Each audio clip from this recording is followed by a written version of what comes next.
cheap money directly influences property prices. Stay tuned. We're going to talk more about it.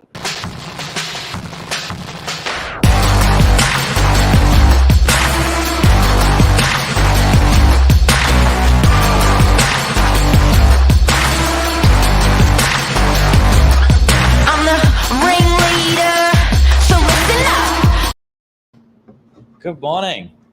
How are ya? Good. I was a bit worried because I thought, we're going to leave our loyal Morning Minute fans hanging this morning, out to dry. We're extremely, apologetic that we're late. We had some background issues. Our millions of viewers, we're not going to break your heart. We're here. But what happened, Billy? We don't even know what went wrong. Well, we don't know how we fixed it, but the problem was we had no audio. And then when we fixed it on one end, then we dropped out on the other. So it was, it would have been a silent episode, bit of lip reading. The strangest thing.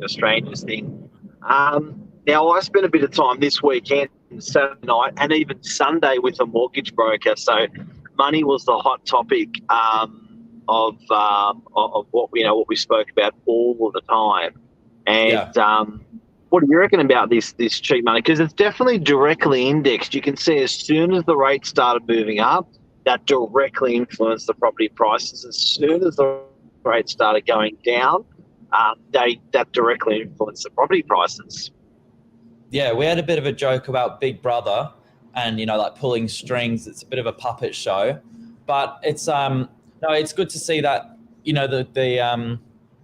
some of the influences on the market are working, right? So they needed to slow it down, put the rates up a little bit, and it has cooled off. So that's good. But yeah, it's funny. I sort of came into the office this morning and was like to you, Mark, when you have free money, you kind of go crazy. It's like if I won the lottery tomorrow, what would you do with the money?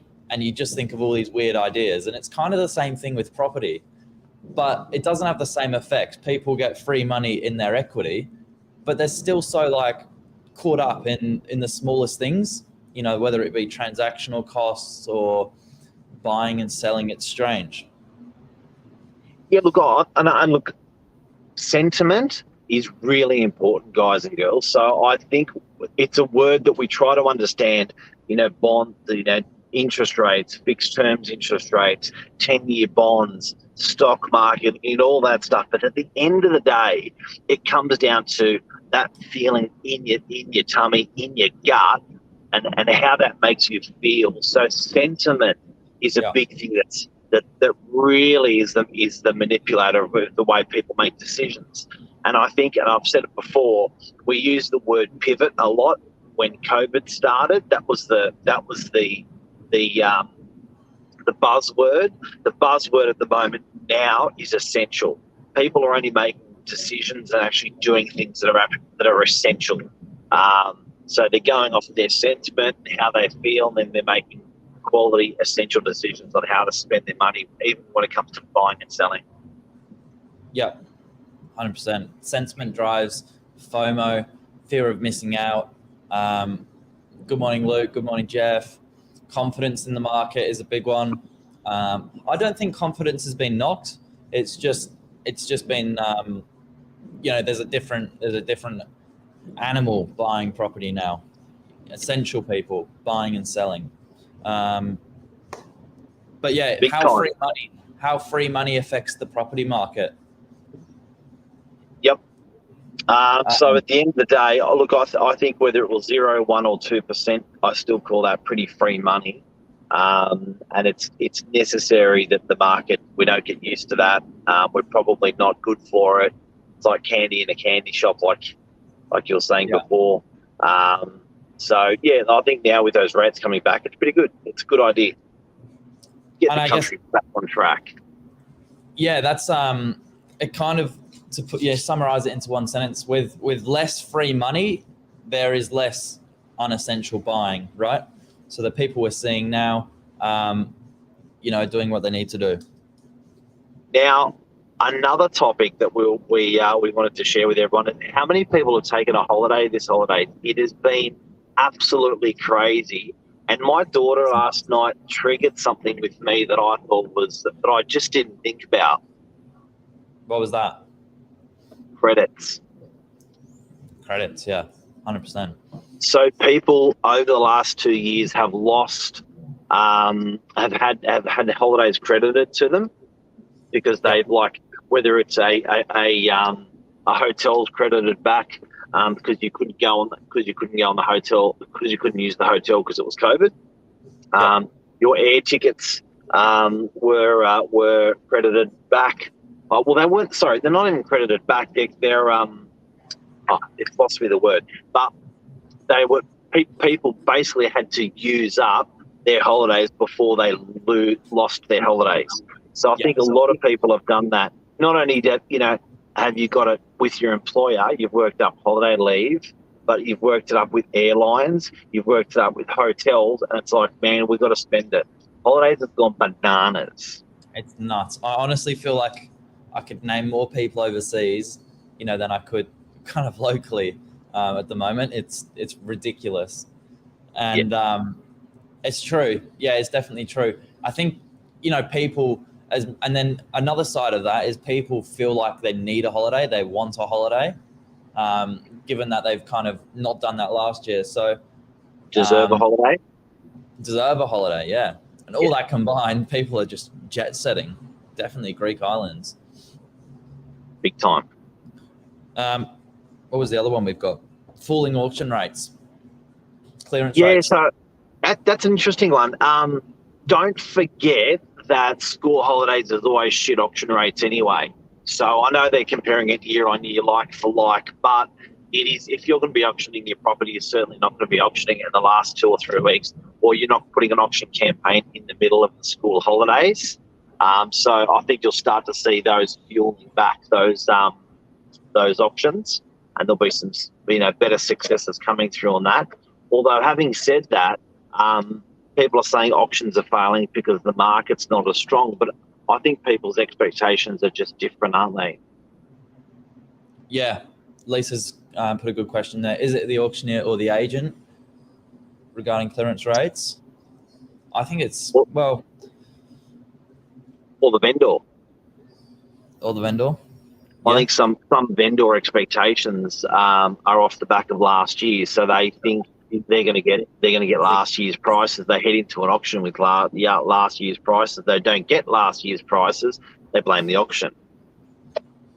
True, and we said we wouldn't refer it back to a property, but I'm finding it hard not to. Standing here right now, we've got one going to auction on Tuesday.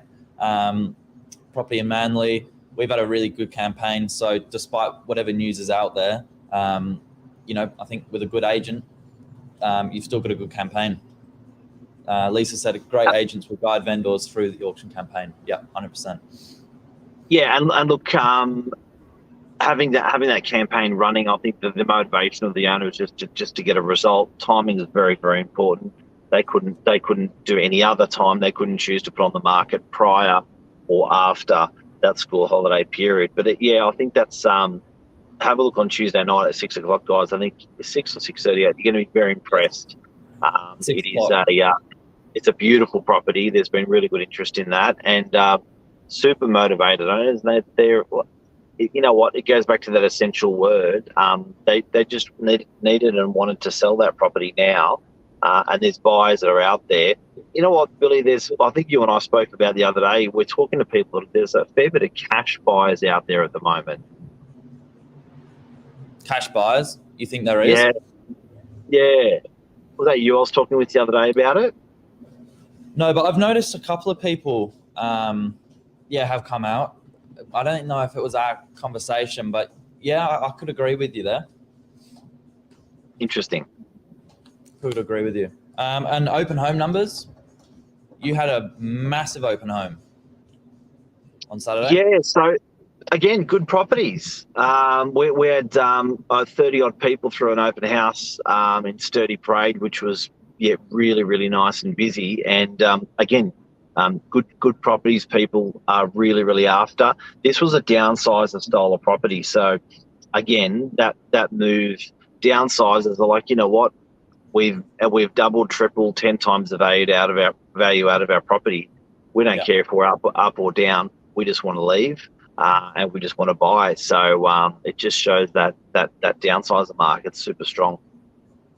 But yeah, good properties are definitely still going. Auction rates are under the pump. FOMO, no FOMO equals poor price. And then Lisa's answered Luke's question there. So yeah, there's been a lot of vendor communication, obviously, guiding them through daily regarding feedback and price.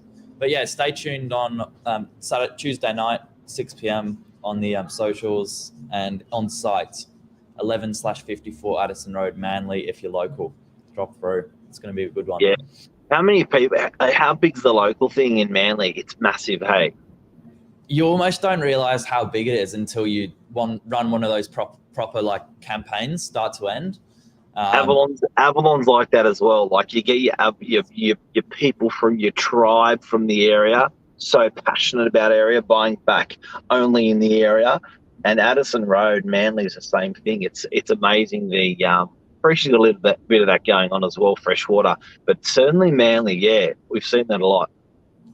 I don't know. In Avalon, they're called Avcats, but I don't know what they call them in Manly. Yeah.